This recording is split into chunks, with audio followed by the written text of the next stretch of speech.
Hello everyone, welcome back to another episode of Parts Talk. Thank you for joining me. I appreciate each and every one of you. Now, until the world catches up, that means the competition, Tesla now has the number one EV in the world. Courtesy of Yahoo Finance, without hesitation, let's get right into this video. Tesla's Model Y is the world's best-selling car, beating out Toyota's RAV4 and its Corolla models. And this marks the first time an all-electric vehicle is the best-selling car across the globe. Joining us now is Yahoo Finance's Prasad Romanian to break this down for us. Quite a move here for Tesla.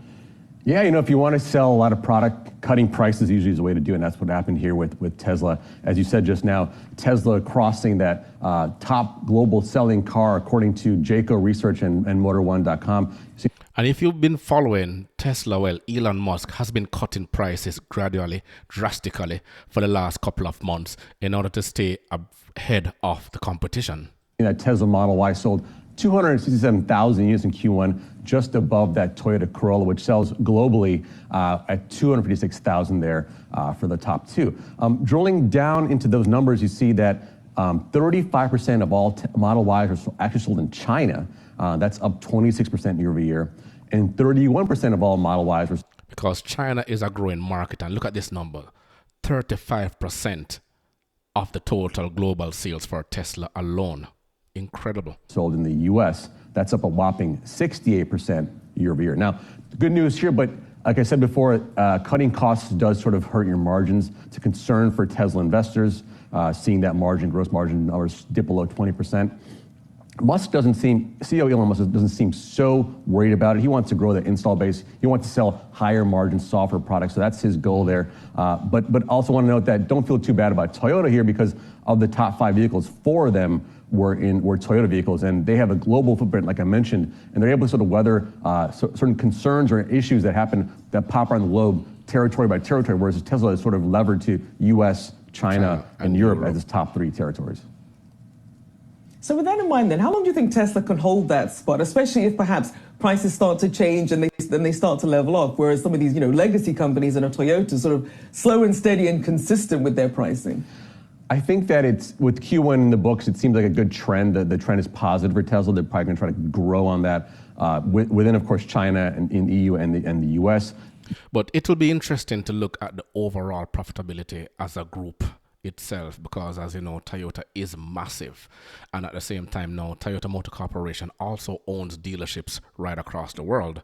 So even though Tesla is outselling them in terms of vehicles, operational cost is also something you need to look at in terms of after sales profitability.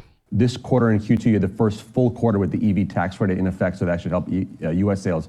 But like I mentioned before, at least Toyota can sell across multiple territories across the globe. Tesla hasn't done that yet. They're not super huge in Asia beyond China. They're trying to grow in places like Thailand, India, Indonesia. That's up next.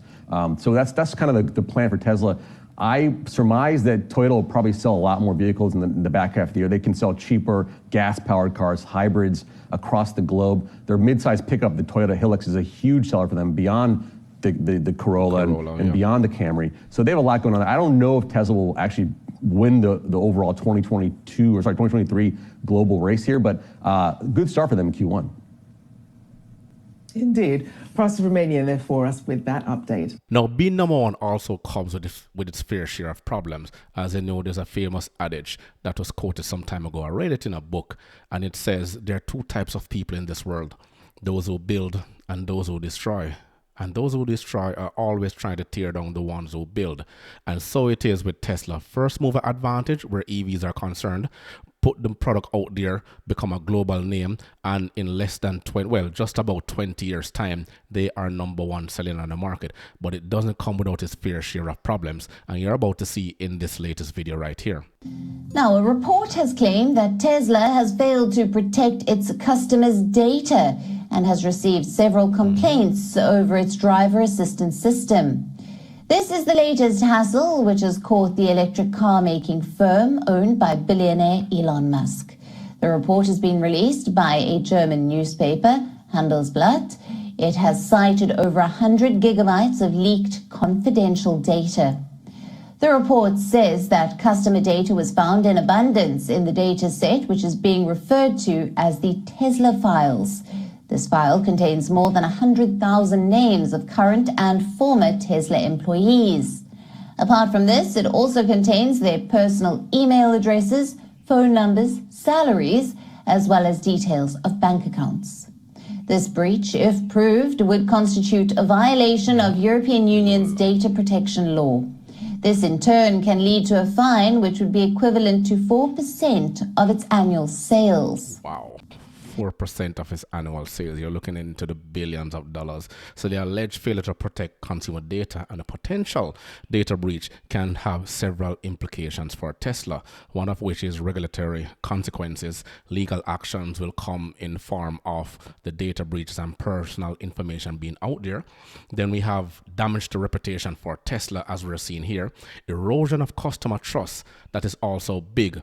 However, a lot of customers, even though it says employee data files have been breached, a lot of customers will also have concerns about their information getting out there. So the more the technology evolves and the more everything is being put into our infotainment systems in order to get the vehicles up and running, then we're also going to have to be concerned about the various data breaches going around. We've seen it with Facebook, we've seen it with Ring, and now we're seeing it with Amazon as well. Reacting to the report, the Data Protection Office in Germany's Brandenburg said that the leak is massive. Citing the same data set, the report also revealed that Tesla has received a large number of complaints over its driver assistance programs. It states that there are over 4,000 complaints on sudden acceleration or phantom braking in its cars. Tesla has already been facing intense scrutiny over its automated driving system. With the advent of the new breaches and complaints, the automobile giant can face further complications. And with this is the heightened scrutiny that can lead to stricter oversight, additional investigations, and increased regulatory requirements of Tesla. So one hand they're celebrating being the number one car maker, and now it looks as if there's going to be a financial impact because the data breaches can have a significant financial implications for the company. In addition to the potential fines, Tesla may incur costs associated with investigating and addressing the breach, implementing enhanced data security measures, providing customer support, and potential settling legal claims is another thing into the mix. And these financial burdens can impact the company's profitability and shareholder confidence. Now, to top this off, this could lead to competitive disadvantage. Now that they have but they both have first mover advantage, and now they're the leader in terms of the amount of vehicles sold in a highly competitive market, which is now incidents like the data breaches can give competitions an advantage, meaning the competing electric vehicle manufacturers may use the breach as an opportunity to highlight their own data protection measures, positioning themselves as more reliable and secure alternatives to Tesla. This can potentially affect Tesla's market share and competitive position in the current market as it is. So in closing, it is important to know the implications that I've mentioned are based on the information provided and the general consequences that can result from the data breaches and failure to protect customer data. The specific impacts on Tesla would depend on the extent of the breach, how the company responds to the situation, and any further development that may arise from this current incident. Let me know what you think below, because the cycle continues. One moment you're up and you have to keep looking over your shoulders because everybody will want to come at you. Remember to grab a copy of my ebook, The Parts Manager Guide. Please smash that like button on your way out. It will only take you 1.5 seconds to do so. Until next time.